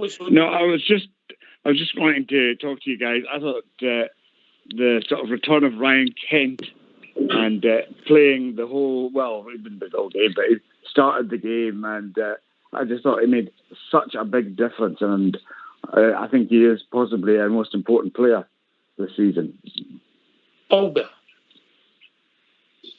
Aye, definitely. I mean, he makes some difference to the team in general, and you can see it. You can just see it. There's other players come back into the team and for injury and no made the difference that he's made. You can just see. I said before, I think he's 90%, well, 80% at least of the attacking flair we've got in the team. When he's not there, that's what you're losing. 80% of your attacking flair, and I think that Towsley said it yesterday in commentary with the Rangers TV that he's creating spaces for other players all over the place. No, I mean, just he's beating a player, moving them, or he's dragging players with him and creating spaces. That's what he brings, and then his goal, just sublime goal. I enjoyed his performance yesterday, Angus, in the first half. I thought the second half he tired, but it was understandable. He's not played a lot of football, but I thought his effort, his application, his skill and his execution were first class yesterday. Yeah, I think it's very encouraging that we've now got no one's a fan of the international break, but it's 2 more weeks for Kent and for Ryan Jack to improve on fitness, and hopefully even Tom Coulshaw can take them and work on sort of not conceding early goals as well. I think we need a bricky in for that, Bridgeman. Bricky. I like that one. Bricky. Sorry, you've just took me. My train of thought just went away there. Can we start again on this? About Ken been back to form, mate. Oh yeah, wonderful to see. Didn't even finish the whole game. I gave him man of the match for his probably maybe 45-50 minute display. He was just outstanding. Great goal. Involved in most of the good players. Hello? Oh, I think we've been joined by Liz. Evening, Liz. Okay, I'm on mute. Don't giggle, Liz. You'll get all Blair all flustered. Yeah, no. How you doing? Don't worry, Liz. It takes me on the giggle, mate. Don't worry about that. How is everyone tonight? Good. What's on your mind, Liz? What's on your mind? On my mind is there's only usually one player's just getting blamed for the losing a goal, but I think it's a defence that needs to be stronger. I don't think it's just down to Connor Goldston, but in social media yesterday, they were all trying to blame Connor Goldston, but it's not just Goldston's fault. I can't work how. I mean, Big Albert's been as critical as anybody in the past about Goldston. The first goal, Goldston wasn't near the ball, and then it was played down the other side of the channel. He tried to play him offside to catch him out. Me and Albert see it slightly different. I think the boy, if I had been looking for a goal, if that was our team, Albert, I think he might have been slightly off. My first reaction was it was offside, Albert, but I don't see how you can blame Goldston for that, can you? No, for the first. No, for any of the goals, to be honest with you. Not any of the 2 goals. But the first one, he actually, in my opinion, he actually done it perfect. He caught the guy offside, but he didn't. That clown didn't put the flag up. So he made him look if he was too late coming out. So, from that point of view, you're going, I suppose, if you want to be super critical, you could say, you should have got out faster. But I think he played it perfect. And it's a judgment call, isn't it? If he goes too early and the guy gets through, they're all going to shout, "Where are you, Goldston?" And how did you know that across? And if he goes too late, you stick him out, you played the guy on. So he's one of the critical situations where you go, I'm trying to judge this right. And in my opinion, he did judge it right. Because I still maintain the guy was offside. So did I, but obviously we didn't get it. But I was just thinking, there's a lot of it just been blamed to the one player, and I think our defence hasn't been great, but I think there are coming better. But the first goal there was only that goal. All goals are caused by a mistake at some point, but it was a bad pass to Hadji. The two fullbacks had ran past him or up beside him looking for a pass. We had a chance to attack him. Loose pass, and then the boy makes a nice pass to score a goal. I don't think at the end of the day we even the central defenders yesterday. It was just a nice pass, and we lose a goal for it. And I don't get sometimes the criticism that Conor Golson gets. We'll critique people when they're bad, but I just can't get my head around what people thought he was to blame yesterday for the first goal. Well, I think it wasn't just. I think every time we lose a goal, I think it's just his name that pops up all the time. And I think, really, I know we all want him to sign a contract, but at the end of the day, you don't just blame him just because he hasn't signed his contract. I'm not saying it is that, but I just really get annoyed with some supporters on the social media pages saying that it's down to Conor Golson all the time. No, it's not. It's our defence. Some of them. He had a big part you just can't work out. He had a big part to play in the goal we lost last week at Motherwell, but I don't see it this week for that goal. Albert in Bridge. Yeah, exactly, mate. The goal against Motherwell, definitely, he could have done better there. The St Mirren goal, I mean, you can't blame the defence for that goal. It was Tavernier missed pass. First of all, it was Davis missed timing a header. Then it was Tavernier misplacing a pass. Then Lundstrom caught flat-footed and the guy runs through and scores. I mean, his Golson and Balogun are not to blame for that. Nowhere near that goal. But there is things he is to blame, and I believe, Liz, on this programme, and I think you agree with it, is that we try to be fair. We try to be fair. That's social media. Yeah. They're bampots in there, Liz. Ops will tell you, no all women are women in that social media. No, that's the internet. Some of the women. That's the internet. Internet, that's the one. Internet. Listen, for the record, I'm only repeating what Fox tells me. Yeah. And that's experience, mate. Can I just say that as far as yesterday's goal concerned, the first goal against us, nothing to do with Golson, 100% to do with Hadji and Lundstrom. I'm not saying that Lundstrom was to blame for it, but a very poor pass by Hadji, and caught Lundstrom out. We couldn't catch it, and the ball went straight through. A beautiful pass by the boy called Charles Cook, and he gave it to that. I can't remember the boy's name for the life of me now. But my goodness gracious, did he run in there with a lot of class? If that would have been a Rangers player scoring that goal, you would have been like, oh my God, what a wonderful goal. But from the Cortland Road to the Cortland Rear, I'm up there and I'm thinking, that's offside. And not only me, but many people round about me thought it was offside straight away. And they were giving the referee in the line embellishes for it. But when I watched it again after the fourth time of watching it on Rangers Radio, on Rangers TV, and I can't see it being offside. I just can't see that finalised line. It's in my mind. But wait a minute, Bridge, were you watching it in mute? Because you change when you watch things in mute. But I've not been we've been joined by the one and only, the one and only Albert, evening Albert. Oh, sorry, no Albert, Bob Chair, sorry. Well, I'm old as well, folks. Ox, that's true, mate. I'm old as well. It's a combination of both. What an insult. No, not at all. How you all doing? All right? Yeah, Bob Chair, how are you? All right? Well, I just heard you there, Bridge. I thought the guy was slightly onside. I thought Golson played him on. I just heard it was a nice bit of build-up for Ross County. We had you getting the ball away, aye, exactly.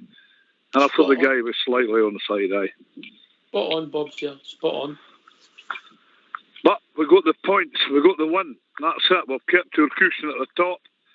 And no matter what you do, pick up my paper this morning and the Rangers are still on the top. That'll do me. Yeah. Were we allowed to? Can I hack back a wee bit? What's that? What's that, Rich? Carry on, Bob Chair. Can I just have a brief thing about last Thursday? I thought in the media some of the criticism was over the top. Like, I didn't think Rangers were that bad in the second half on Thursday. We bit poor in the first half, and they admitted he certainly picked the wrong team. But when Kent and Hadji did come on, it made a hell of a difference. And I thought some of the criticism in the media was a wee bit over the top. Like, I thought so. But anyway, that's past and done with. We've gave ourselves a chance in Europe, and the most important thing is the league. And just had the 3 good points. Here we are, still at the top. On we go. Aye, good points you make there, Bob. Listen, mate, it's building momentum, yeah. And obviously we'll get some big games coming up, but you can only beat who's in front of you. Like yesterday, yeah. Oh, aye, absolutely. I thought Ross County played quite well in the second half, actually. Didn't forget, they were doing it at Dundee the previous week, and they won 5-0. And it's not an easy thing to do is to go away for him and win 5-0. They're a reasonable side, Ross County. Big side. And I thought we did, you can see how we've been missing Kent. Easily see how we've been missing Kent. For to see him and Jack coming on was a pleasure. And to feel that the squad, Highlander apart, obviously, is getting back to near full strength, can only stand us in good stead. Don't mention Highlander when Liz is about, Oh, you. As you know, flavour of the month with some days. No. Liz has got a thing for him. No. See. Don't listen to him. I think he's our best defender. Honestly, he's the best defender that we have. Yeah. So that's all very tall and very tall and highly good looking as well, isn't he? Oh, see. There we go. You ain't just to tell me. But you miss him, sir. Absolutely. We're going to try and get a cardboard cutout for Christmas. All right. Uh-huh. They're so funny, aren't they? Big Phil. Yes. He's a miss. Best defenders. He is definitely a big miss. Well, I mean, you've all seen Balogun going down yesterday and getting treatment, so I didn't want us to... We're kind of shy of central defenders, eh? So the sooner Big Phil gets fit, the better for it all round, even for you, lads. Yeah. However way you look at it. Listen, I watched them I agree with all. Liz. I agree with Liz. He definitely is our best defender. There's no doubt about that. On his game, he's definitely our best defender. Yep. They hear me big Ghost or anybody else for that matter, but I'd take Highlander out of them all. I think he's my most natural defender. I think Golson might be a better centre half as a complete package, but I think big Highlander as defenders go is more natural. Rich? Yeah, I think he's a great reader of the game. He's probably the best reader of the game we've got in defence. I think Goldson is a rock, and he's nearly always there to give the ball to. And apart from a few wee bit smashes he gets himself into, should I say, I think he's brilliant. He played some absolutely amazing long balls yesterday, just tremendous stuff. And he's a good player, a really good player. I just worry when he goes up, apart from up from corners, when he deliberately runs up into the opposition half, I kind of worry about him a wee bit then. But no, you're right. He's a rock. He's definitely a rock in that defence. But Big Highlander, great reader of the game. Great reader of the game. Lovely left foot. It'd be interesting to see if we could. I know Malmo have to accept Herrera on fire in the Champions League, but with a fit Ryan Kent, a fit Ryan Giant, and everybody fit in the back, it would pan out for us. But anyway, you can't turn back time, can you? Unfortunately, no, for a variety of reasons. Aye, well, these things happen. It's not where you start, it's where you finish all better, isn't it? That's exactly that, mate. Look forward, onward and upward. That's what we do. We accept the challenge no matter where it comes from and how it comes. We'll accept it and move on. We'll take this fortnight, regroup, and then be ready for a semi-final. That's what I'm looking forward to, mate.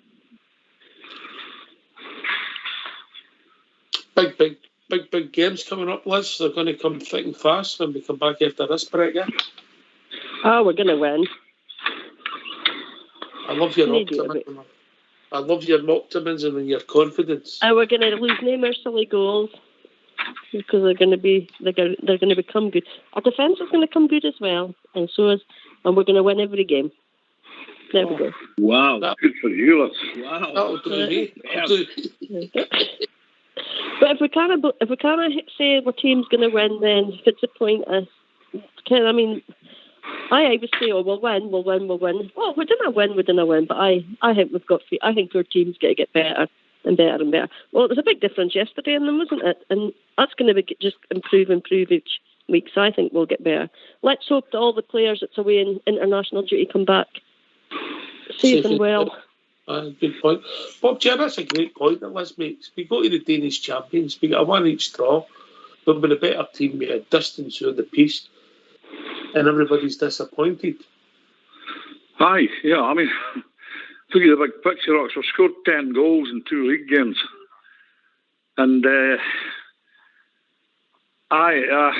it's good to see that the squad's getting stronger.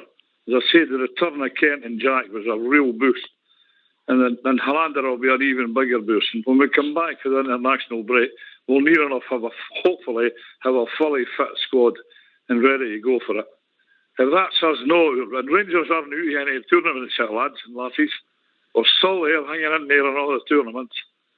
And, once we get a fully fit squad back, we'll be fine. We'll be all right. The bit that's frustrating me overall is that this league should have been over. It should have been finished. They should have been flinging their tennis balls over the Herrick fencing again. But hey-ho, we've got a lot to look forward to. I have a lot to look forward to, but we'll kick into life, I can assure you. I think Albert said maybe the last time he was on, we were playing with a handbrake on. I think you used that expression, Albert, if I remember right. But maybe the handbrake's slowly coming off. Oh, absolutely. I mean, you can see it now. We're starting to get players into the right positions. We're starting to get players coming back into form. We're starting to get injured players back. It's going in the right direction now. We're starting to score goals. We're starting to... I mean, okay, the goals we're losing, put that aside, because I don't truly believe the defence is as bad as everybody's thinking we are. It's just that these teams are getting really, really lucky. Come on, you've got to give that as well. One shot goal. It's unbelievable. Anyway, apart from that, I like the way the challenge is getting put down to each player. Now, each player's looking and saying, the guy is supposed to be my backup is now pushing me. Like Bassey's pushing Barisic. I think Bassey's pushed Barisic out the team, to be perfectly honest with you. Now Kamara's got competition with Bakuna. He really needs to up his game now, because I think Kamara has been coasting a wee bit since he signed his contract. So now it's a case of you need to up it. Morelos is getting pushed with Sakala, and you're sitting saying, if you don't up it, the wee boy will keep his position. Kent's now coming back in. Hadji knows he needs to start playing better. Lundstrom knows that wee Davis is sitting in that stand, and at any time Davis could walk in and do a better job on him when he knows that. So all positions are getting challenged now, and they're all starting to respond to it now, and it's great. As Bob J says, we're near enough, apart from Big Helm, to get a full squad, and once we get the full squad, off we go. There's nobody catching us, put it that way. Nobody is catching us. Totally agree.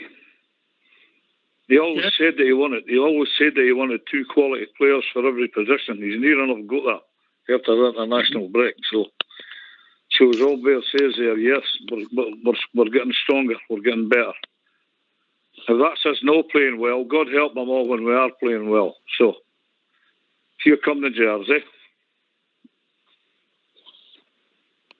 Well said, Bob. Yeah, well said, pal. Yeah.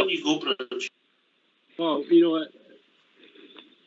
it was great to sit there in Copeland and listen to the fans on about us yesterday.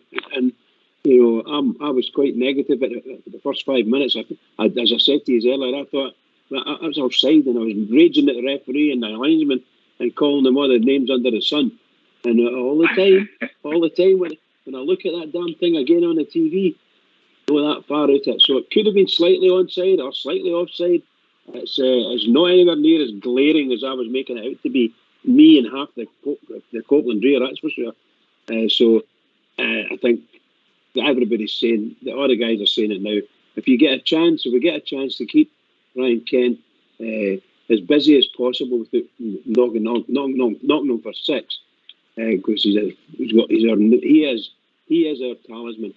We can get him and Ryan Jack, nurse them in there to become they're fully fit, and then release them, let them loose on their league. I tell you, not going to many teams will catch us. See all this stuff that we're getting hit with. They're playing 3-5-2 before you know it's 5-3-2, and then it's 5-4-1, then it's 5-5. That's what you end up getting, you know. You have 10 opposition players sitting in their own box against you, and it's really difficult. However, the boys showed that yesterday they can have a shot at goal, and some of them was venom. And I mean, Kent and Bacuna, 2 absolutely cracking goals. Absolutely cracking. And that one for young Aribo. Wow, I was just going to mention young Aribo. He's changing. His game's changing. I don't know if you picked up on it all, Barry. I think Gerrard's through the gauntlet, don't you? And he's wanting to be more physical. I don't know if Joe Aribo can score that front goal post heater when he first comes to the club. Bob Gia. No, you're right. I've seen a lot more aggression in Aribo's play. When he loses the ball, he's working his backside off to get it back, yeah. I agree with that. He's become a much better player for it. Tell us, boys, has any heard any of the rumours that Crystal Palace are in for him, for Aribo? I think we're that was a rumour.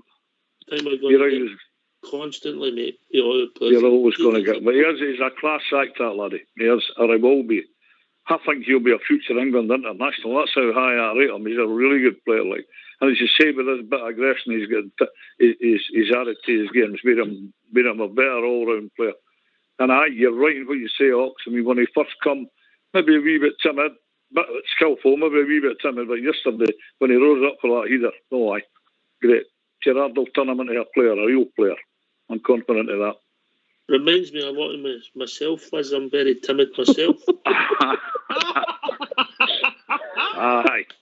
Yeah. The only thing you two have got in common is the two have got dreadlocks. No women, no cry, Albert.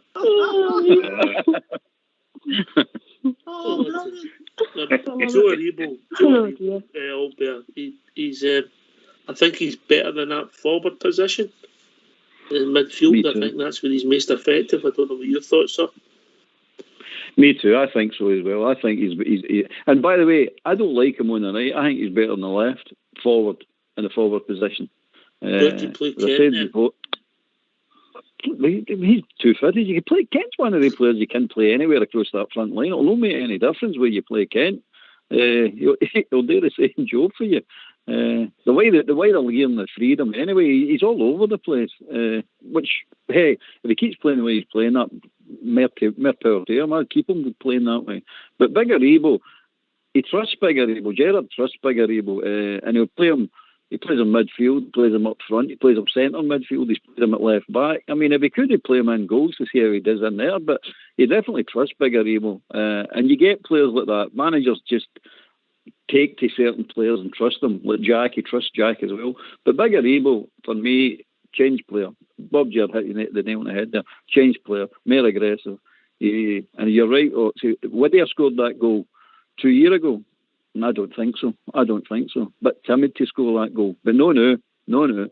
Gerrard wants to play him a wee bit more. He wants him to play a wee bit more angry, a wee bit more nasty. And nasty in a good way. No over the ball tackles nasty, but take care of yourself. Make sure that they know if you come into me and you're not coming in fair, you're going to get hurt. I'm going to hurt you. Know what I mean? You need to be that way in Scottish football. So you get respect that way. But if you're going to stand and let people just crunch you all day long and no day about it, well, that's exactly what they're going to do to you all day long, crunch you. But the Big Aribo's getting that wee nasty streak in him, and I like that.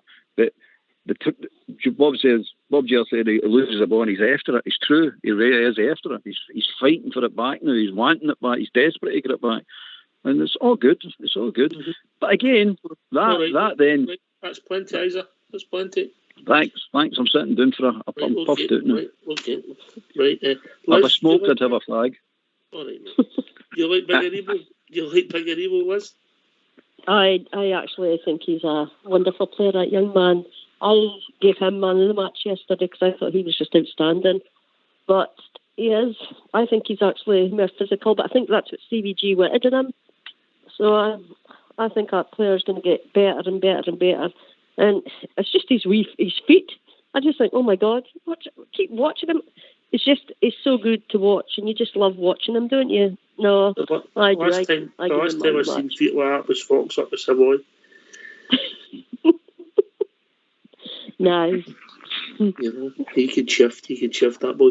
But his best position for you, Liz?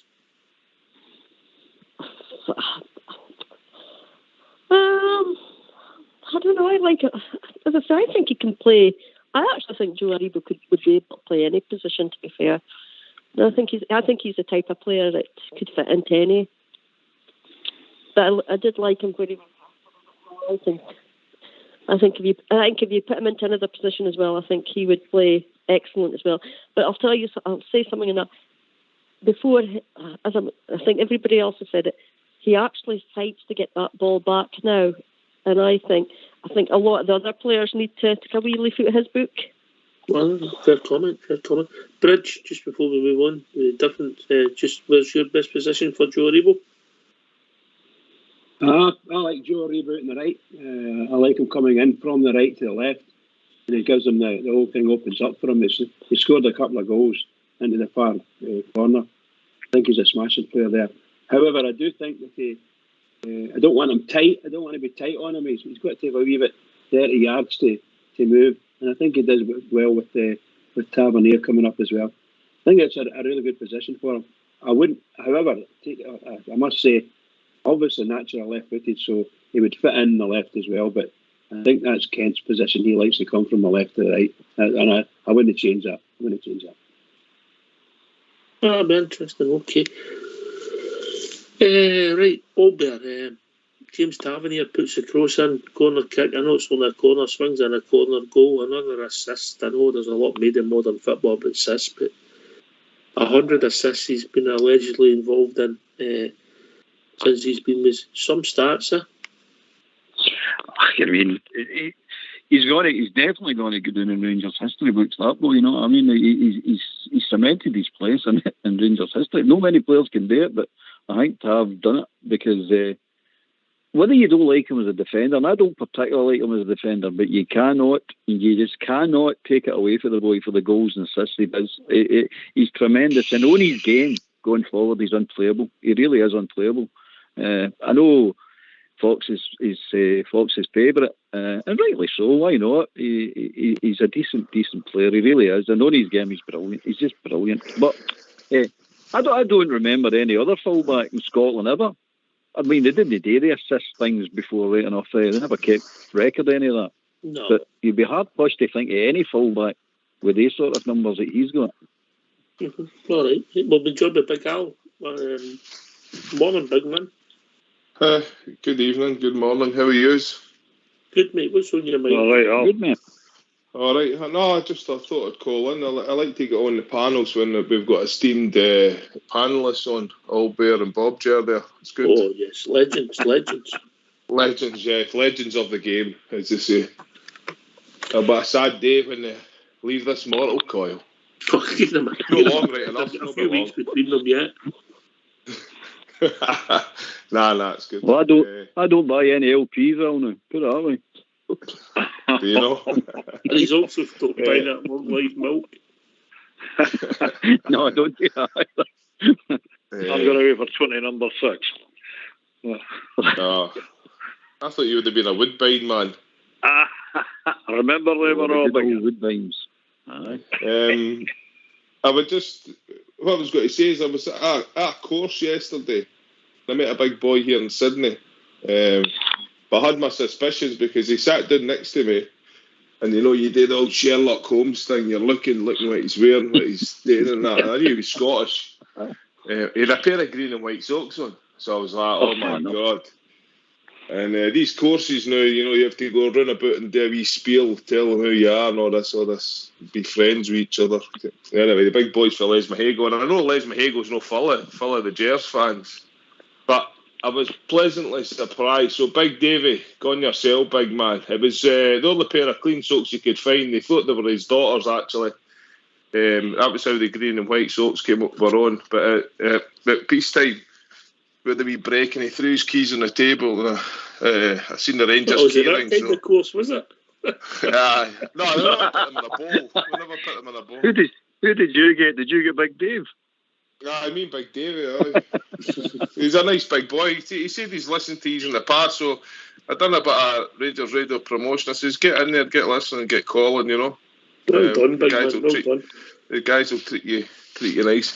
As long as he doesn't put in these green and white socks on now. I know. You see me get that here. I said that to Davey as well. When you buy, there's always a pair of green and white ones in the packet. They go straight in the bin in my house. He says, I'll need to be hearing a word with his daughter. But it was nice to meet him. It was nice to talk with. Sat and watched the highlights of the games. He's had a couple of issues. His missus not in the best of health, but it sounds like she's getting better. So, Davey, I'll catch up with you again, big man. And he said he'd be listening, so that's why I was kind of phoning around. Okay. All the best for everybody here at Rangers Radio, Davey. And I hope absolutely. Aye, nice big guy. The football, in regards to the football, look, last Thursday, I think it was you that said that goal was wonderful last Thursday. Very cutting edge, I think. Very modern football goal. Excellent finish. At the weekend, maybe that's just a thing that we like to do. We like to let the opposition think they're in a game, and then we come back and tan our arses. So, hey ho. We go down 1-0, but then we seem to come back. So I think Rudy said yesterday, I was listening to it last night when I got home, I'll take 4-2 every game. Here. I'm easy with that. I went on, I'll take a bridge, man. But I think I'll call that now. That's a Rudy Bear. A 4-2 is a Rudy Bear. Right. We'll just coin that phrase. And there's a lot of chatter. I don't know what it's like, but just there's a lot of chatter about Gerrard and this Aston Villa thing. As I said, I think he was even linked with the Cowden Beef job, you know. Aye. But they couldn't get him a penthouse up in Cowden Beef. It was only a caravan on stilts. So he had to knock it back. Right. We'll come right back to you, big man. But Fox has got a wee ditty to play for us. On you go, Foxy boy.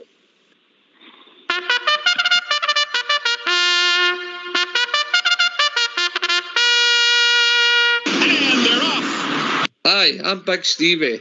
Hi, I'm Southside from Rangers Radio. As part of our club's 150-year celebrations, Rangers Radio are holding a charity race night on the 26th of March 2022 at the Rangers Club outside Ibrox Stadium. Thanks to everyone who has contributed so far. There are still opportunities for businesses, supporters, clubs and individuals to sponsor races and place advertisements within the event programme.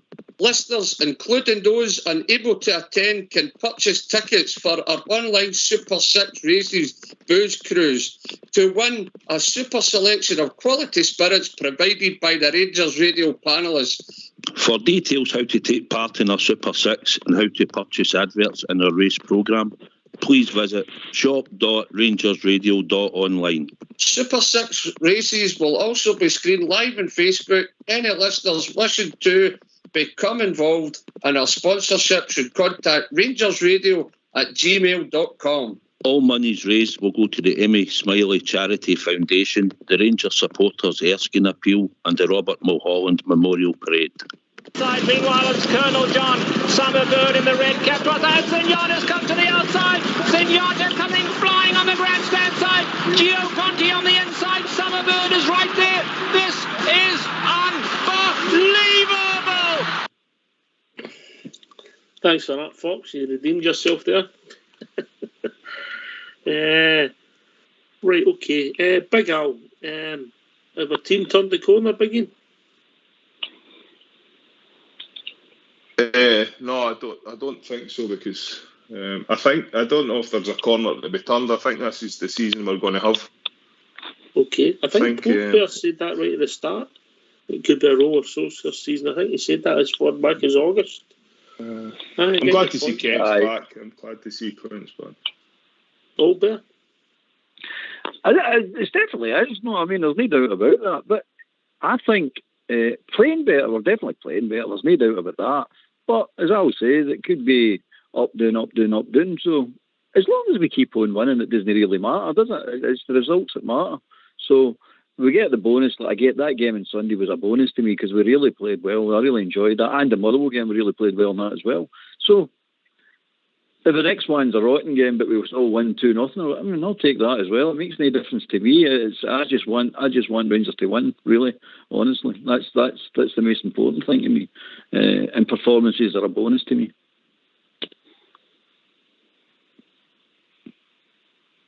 Andy there? Aye, Bob Gia. What's the question? Do you think we can get better? Aye, Davey, can we get better?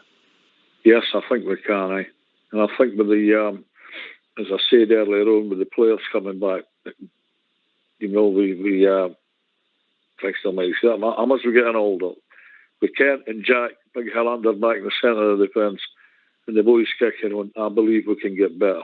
A lot better, let's be honest with you. I think there is a corner to be turned, and we'll get back to that. I want us to get back to the standard we were at last season and race away with this league. And I think we're very capable of doing it. They played great for the start of the season. One or two flashes yet, maybe in the first half against Hearts, etc. Last week at Motherwell. But that'll all come back on a consistent basis. And I think Rangers will, in the end, be too strong for them all once again. I'm going to sign off, folks, and thanks everybody. And all the best to you, Cheers, Bob. And I'll come on a bit more regular in the coming weeks, boys. All right, you take care of yourselves now. Good, mate. Always a pleasure. Thank you. Pleasure. Bye-bye now. Cheers, Bob. Cheers. Good night, Pat. Right, okay. Liz, you're always, when you've been on a few times now, you're always so positive. What's keeping that positivity? Yeah, we're definitely turning the corner, and I think you're going to see a stronger team performance as the weeks go along, because I think once a fully fit Jack and Kent will be back, I think you'll see a bigger. I doubt we'll lose so much goals either. We're going to win. We just have to positive. We're going to see Rangers win every game. Okay. Well, that'll do for me. I'm happy with that, Albert. Well, I win every game. I'll lap that up. Just a wee quick one, Liz. Liz, are you and Angus part of the Dorchester Loyal? You're very posh, the two of you. No, I just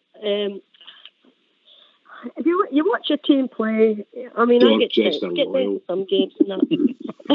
we just love saying my team's going to win because I've had faith in them. Remember, when he comes to me in Bridgeman, I'm posh. That's very true. Oh, that's nice. Angus is nice. All right, Bridge. Yeah. Oh, yeah, absolutely. Fantastic. Well done, Albert. That's brilliant. Dorchester Loyal. You can't make that up, can you? Brilliant, Albert. Brilliant. Well, boys and girls, we've reached that time of the evening. Let's give us a shout out. On you go. Your show. I just love listening to your show and the panel on it. And thank you very much for having me. No, you're welcome. You're becoming part of the fabric now. Oh, well. It's not that By the way, difficult. you're not part of the Dorchester Royal by any chance, are you? Now, we should maybe make that up now.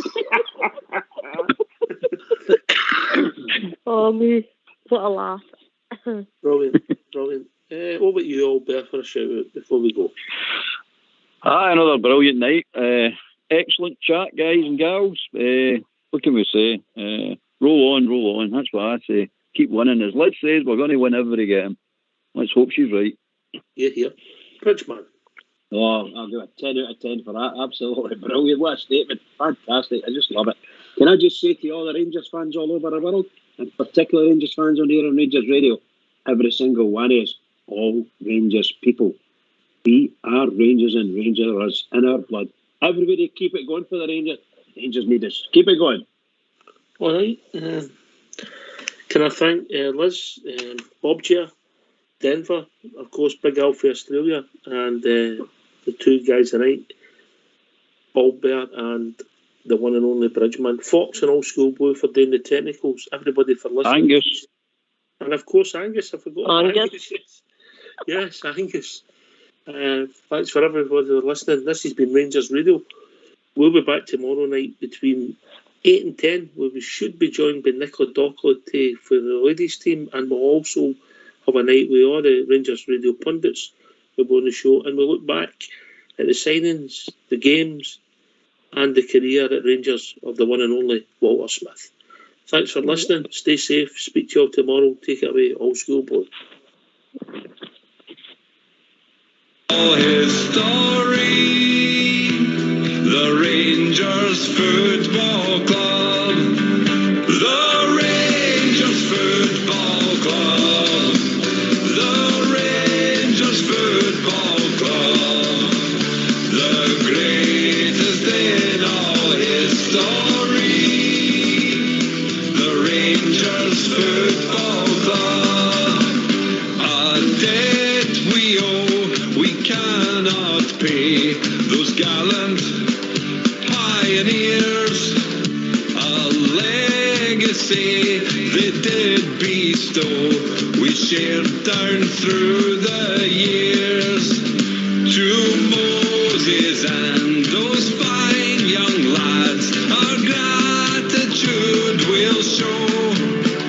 We'll sing our song with heart and voice, and let the whole world know. The Rangers Football Club, the Rangers Football Club, the greatest in all history, the Rangers Football Club.